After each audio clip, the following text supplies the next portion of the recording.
오늘도 역대하서 17장에 기록된 이 말씀을 통해서 하나님께서 주시는 은혜를 우리가 함께 나누기를 원합니다.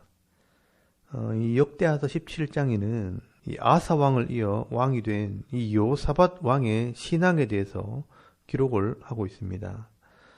오늘 본문에는 기록이 되어 있지 않지만 열왕기상 22장 41절 말씀에 보시면 이 여호사밧 왕은 35살의 왕이 되었고 또 25년 동안 왕위에 있었다고 기록을 하고 있습니다.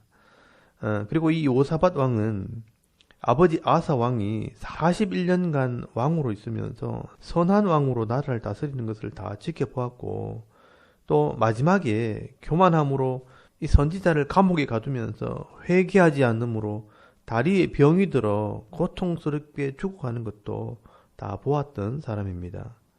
그래서 이 여호사밧은 지혜로운 선택을 하게 됩니다. 여러분 3절에서 4절까지 말씀해 보시면 여호와께서 여호사밧과 함께 하셨으니 이는 그가 그의 조상 다윗의 처음 길로 행하여 바알들에게 구하지 아니하고 오직 그의 아버지 하나님께 구하며 그의 계명을 행하고 이스라엘의 행위를 따르지 아니하였음이라 라고 말씀을 합니다. 여러분 이때는 이미 북쪽 이스라엘은 여로보암 때부터 금송아지를 섬겼고 또 바알과 아세라를 섬기는 나라가 되어버렸습니다. 아사 왕이 41년 동안 남쪽 유다 왕으로 있을 때 이미 북쪽에는 두 번의 반역이 일어납니다. 이 바사의 아들 엘라가 왕이 되었을 때 2년 만에 그의 부하 중에 병거를 잘 모는 장군 시므리가 반역을 해서 엘라를 죽이고 왕이 되었지만 7일 만에 또 다른 장군 옴므리가 이 시므리를 죽이고 왕이 됩니다. 그리고 그의 아들 그 유명한 아합이 왕이 되어서 시돈 여자 이세벨과 결혼을 하면서 바알과 아세라를 섬기는 나라가 되어버린 것입니다. 여러분 그럴 때 이 남쪽에 여호사밧이 왕이 된 것입니다. 이 여호사밧은 하나님의 은혜를 알고 있었기 때문에 주위의 분위기가 다 바알과 아세라를 섬기는 분위기였지만 이 여호사밧은 다윗의 처음 모습처럼 하나님을 섬겼고 또 아사 왕처럼 하나님께 구하고 그의 계명을 행하고 이 북쪽 이스라엘의 행위를 따라가지 않았다라고 말씀을 하고 있습니다. 그리고 이 여호사밧은 아버지 아사가 아람과 연합을 하고 이방 나라를 의지하다가 책망을 받은 것을 보았기 때문에 주위에 있는 이런 강대국을 의지하지 않고 스스로 나라를 강하게 세웠다라고 말씀을 합니다. 그래서 이 여호사밧 때에 남쪽 유다가 다시 한번 이 강력한 나라로 회복이 되어집니다. 그래서 여러분 5절 말씀해 보시면 그러므로 여호와께서 나라를 그의 손에서 견고하게 하심에 유다 무리가 여호사밧에게 예물을 드렸으므로 그가 부귀와 영광을 크게 떨쳤더라라고 말씀을 합니다. 여러분 이렇게 이스라엘의 이 왕들의 역사를 보면 하나님께서는 말씀대로 순종하는 왕에게 복을 주신다는 것을 분명하게 드러내고 있습니다. 어제 이 하나니 선지자가 아사 왕에게 전한 말씀을 잘 보시면 역대하서 16장 9절 말씀에 여호와의 눈은 온 땅을 두루 감찰하사 전심으로 자기에게 향하는 자들을 위하여 능력을 베풀어 주신다라고 말씀을 하지 않습니까? 여러분 이 말씀대로 이 여호사밧의 마음이 전심으로 하나님을 향할 때 하나님께서 여호사밧과 그의 나라의 능력을 베풀어 주신 것입니다. 그래서 백성들이 평안을 누리니까 왕에게 예물을 드리게 되고 또 이 왕은 부와 영광을 누리게 되었다라고 말씀을 하는 것입니다. 그리고 이 여호사밧은 이 신앙적인 면에서 적극적으로 한 일 중에 잘한 것이 두 가지가 있는데요. 여러분 6절 말씀해 보시면 그가 전심으로 여호와의 길을 걸어 산당과 아세라 목상들도 유다에서 제거하였더라라고 말씀을 합니다. 이 여호사밧이 첫 번째로 잘하는 것이 바로 우상을 없애는 것입니다. 전심으로 하나님의 말씀을 따라 우상들을 다 제거했다라고 말씀을 합니다. 그리고 두 번째로는요. 7절에서 9절까지 말씀해 보시면 방백들과 레위인과 제사장들을 통해 백성들에게 하나님의 말씀을 가르치겠습니다. 여러분 7절 말씀 끝에도 보시면 그가 왕위에 있은 지 3년에 그의 방백들 벤하일과 아바데와 스가랴와 느다넬과 미가야를 보내어 유다 여러 성읍에 가서 가르치게 하고, 또 8절에서 9절까지 말씀에는 제사장과 레인들을 보내어서 9절 말씀에 보시면 그들이 여호와의 율법책을 가지고 유다에서 가르치되 그 모든 유다 성읍들로 두루 다니며 백성들을 가르쳤더라라고 말씀을 합니다.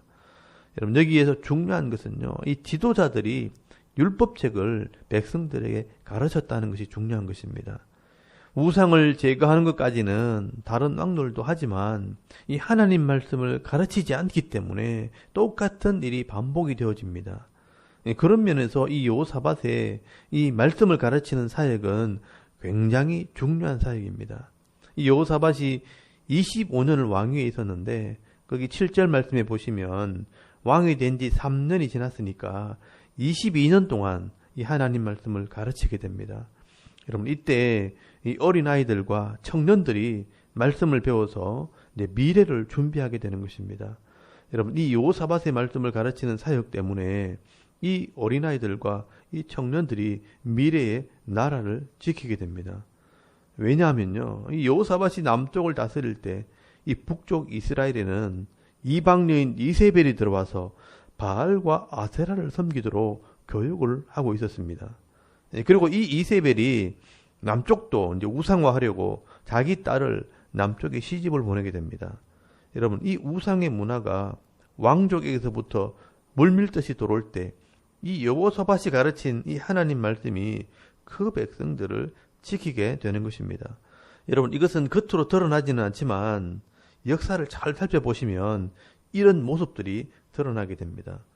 그래서 하나님께서는 이 여호사밧이 말씀을 잘 가르칠 수 있도록 전쟁을 막아주시고 또 다른 데 신경 쓰지 않도록 그 나라를 지켜주셨다라고 기록을 하고 있는 것입니다. 여러분 10절 말씀에 보시면 백성들이 평안하게 하나님 말씀을 배울 수 있도록 분위기를 만들어 주십니다. 여호와께서 유다 사방의 모든 나라에 두려움을 주사 여호사밧과 싸우지 못하게 하시매라고 말씀을 합니다. 그래서 여러분 11절 말씀에 서쪽에 있는 이 블레셋이 여호사밧에게 조약을 맺고 예물과 조공을 바치고요. 또 남쪽에 있는 이 아라비아도 양과 염소를 세금으로 바쳤다라고 말씀을 합니다. 그리고 이 하나님께서 여호사밧에게 견고한 요새를 세우게 하시고 강력한 군대를 주셨는데 그 수가 엄청납니다. 여러분 14절 말씀해 보시면 그 군대의 수요가 30만 명이고요. 또 15절에는 28만 명, 또 16절에는 20만 명, 또 17절에 20만 명, 또 18절에 18만 명, 다 합치면요 116만 명이나 됩니다. 여러분 이제까지 남쪽 유다에서 이렇게 많은 군대가 있은 적이 없습니다. 다윗 때도 겨우 50만 명밖에 되지 않았습니다. 이렇게 하나님께서 여호사밧의 나라를 지켜주시고 또 평화를 주신 것은 하나님께서 이 여호사밧에 하는 사역을 위해 은혜를 베풀어 주신 것입니다. 그러므로 이 하나님 백성들에게 평화를 주신 것은 그저 어려움이 없으니까 먹고 마시며 즐기라고 주시는 평화가 아니라는 것을 알아야 합니다. 이런 평화의 시절에 자녀들을 믿음으로 잘 양육하고 또 일꾼들을 키울 때 그 자녀들이 어렵고 혼란스러운 시절을 만났을 때 흔들림 없이 하나님께서 주시는 지혜를 따라 사명을 감당하게 되는 것입니다. 여러분 역대하서 18장 1절 말씀에 보시면 여호사밧이 이 북쪽의 아합의 가문과 혼인함으로 인척 관계를 맺었다라고 말씀을 합니다. 이 여호사밧의 아들 요람과 아합과 이세벨의 딸 아달랴가 결혼을 하게 됩니다. 그러면서 자연스럽게 이 아달랴가 우상을 가지고 남쪽으로 내려와서 왕실을 우상화하고 또 온 나라를 우상의 나라로 만들어버립니다. 결국 이 여호사밧 이후에 요람부터 그의 아들 아하시야까지 이 남쪽도 우상을 섬기는 나라가 되지만 결국 이 여호사밧 때 말씀을 가르쳤던 이 제사장들과 레위인들과 그의 백성들이 이 나라를 지키는 일들을 하게 되어지는 것입니다. 여러분, 하나님께서 이렇게 하나님 말씀을 순종함으로 가르치는 자들에게 능력을 베풀어 주시고, 또한 그들을 통해 나라를 세우고 기업에 복을 주시고 가정을 지켜주시는 그런 은혜를 베풀어 주신 것입니다. 여러분, 이것이 하나님의 약속입니다. 오늘도 우리가 이 역사의 기록을 통해서 이 여호사밧이 복을 받는 비결을 여러분 배울 수 있기를 바랍니다. 이 여호사밧이 다윗의 처음 길로 행할 때 복을 주셨던 것처럼 오늘 우리가 이 하나님 말씀을 순종하며 나아갈 때 하나님께서 우리 삶 속에 은혜를 베풀어 주시는 것입니다. 여러분, 이 시편 18편 20절에서 24절까지 말씀해 보시면 이 다윗이 간증한 말씀이 나옵니다. 여호와께서 내 의를 따라 상 주시며 내 손의 깨끗함을 따라 내게 갚으셨으니 이는 내가 여호와의 도를 지키고 악하게 내 하나님을 떠나지 아니하였으며 그의 모든 규례가 내 앞에 있고 내게서 그의 율례를 버리지 아니하였음이로다. 또한 나는 그의 앞에 완전하여 나의 죄악에서 스스로 자신을 지켰나니 그러므로 여호와께서 내 의를 따라 갚으시되 그의 목전에서 내 손이 깨끗한 만큼 내게 갚으셨도다라고 말씀을 합니다. 여러분, 이것이 다윗이 갔던 길이었습니다. 여러분, 오늘도 하나님께서 온 땅을 두루 감찰하시고 전심으로 자기를 향하는 자들에게 이런 능력을 베풀어 주십니다. 오늘도 이 여호사밧처럼 이 하나님 말씀에 귀를 기울이고 이 말씀대로 자녀를 양육하며 또 본을 보이는 삶을 살아갈 때 일평생 이 하나님의 도우심을 받아 누리며 살아가는 능력 있는 그리스도인들이 다 되실 수 있기를 주의 이름으로 축원합니다. 아멘. 우리 잠깐 기도드리겠습니다. 오늘도 이 하나님 말씀을 따라 순종함으로 평화의 복을 누리게 하옵소서. 나라와 섬기는 교회와 가정과 기업과 이 자녀들의 믿음을 위해서 또 개인의 기도 제목을 따라 기도하고 오늘 하루 삶을 또 시작할 수 있기를 바랍니다. 다 같이 우리 하나님께 한번 기도드리겠습니다. 살아계신 하나님, 은혜를 감사합니다. 오늘도 이 아침에 이 말씀 앞에 엎드리게 하시고